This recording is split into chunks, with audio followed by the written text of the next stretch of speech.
माननीय प्रधानमंत्री महोदय जी, सुमध्याह्न। मैं गिरीश जवाहर नवोदय विद्यालय मुंगेशपुर दिल्ली में 11वीं कक्षा का छात्र हूँ। महोदय, मुझे लगता है कि अगले साल हम दोनों की ही बोर्ड की परीक्षा है, क्योंकि मेरे 12वीं की परीक्षा है और आपके लोकसभा चुनाव है। तो क्या आपकी इस पे पूरी तैयारी है या आप थोड़े से नर्वस हैं? धन्यवाद। मैं सवाल फिर से दोहराना चाहूँगी माननीय कि इनका सवाल है कि मैं 11वीं का विद्यार्थी हूँ। अगले साल हम दोनों की बोर्ड परीक्षा है, मेरी 12वीं की परीक्षा है, आपका लोकसभा चुनाव है। तो क्या आप इसके लिए तैयार हैं या फिर नर्वस हैं?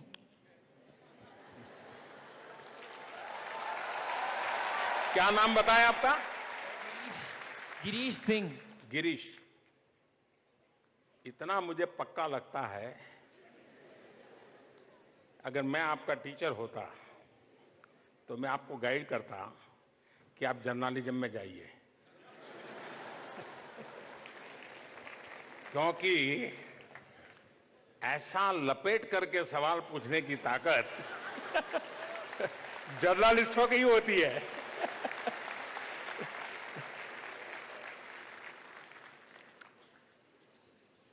देखिए, मैं हमेशा ये मानता हूं कि आप पढ़ते रहिए,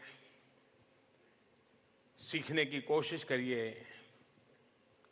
पूरा फोकस लर्निंग पर रखिए, भीतर के विद्यार्थी को जितना ऊर्जावान बना सकते हैं बनाते रहिए। यही जीवन का धर्म बना करके चलिए। एग्जाम और रिजल्ट और अंक ये बाय प्रोडक्ट होना चाहिए, बाय प्रोडक्ट होना चाहिए।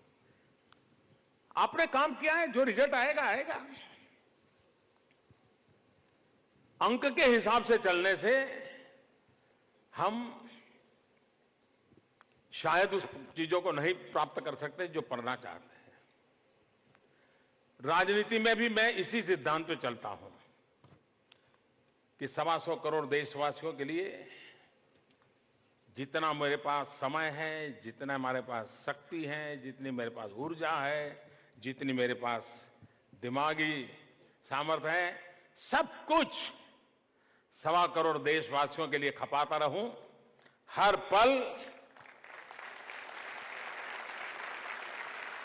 समय का क्षण क्षण, शरीर का कण कण 125 करोड़ देशवासियों के लिए लगाता रहूं। चुनाव आएंगे जाएंगे, वो तो सब बाय प्रोडक्ट होता है जी।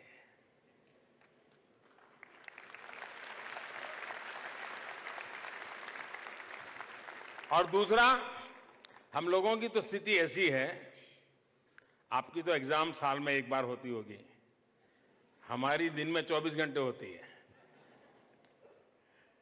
और किसी हिंदुस्तान के किसी कोने में एक नगरपालिका का चुनाव और हार गए तो ब्रेकिंग न्यूज होता है, ब्लो ऑन मोदी।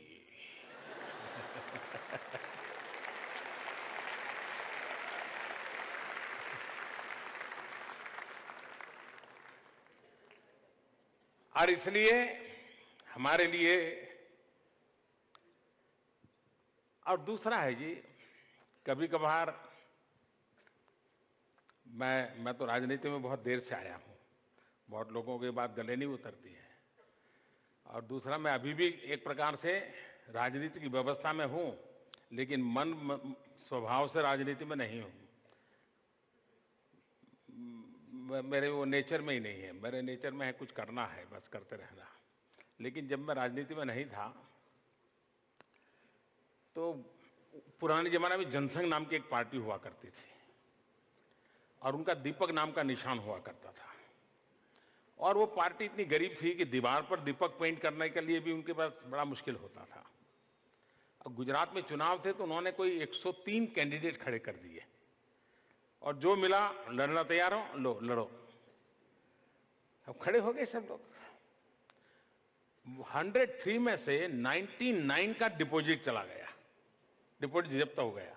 और चुनाव में, राजनीति में डिपॉजिट जब्त होना है ना, बहुत बुरा माना जाता है। 4 का बच गया। तो मुझे बराबर याद है कि वो जनसंघ वालों ने इन 4 लोगों का जो डिपॉजिट का पैसा वापस आया, उसकी एक बहुत बड़ी महफिल की, बड़ी पार्टी की और बड़ा आनंद से मिठाई बांट के खाई। क्यों? तो बोले 4 लोगों की डिपॉजिट बच गई है।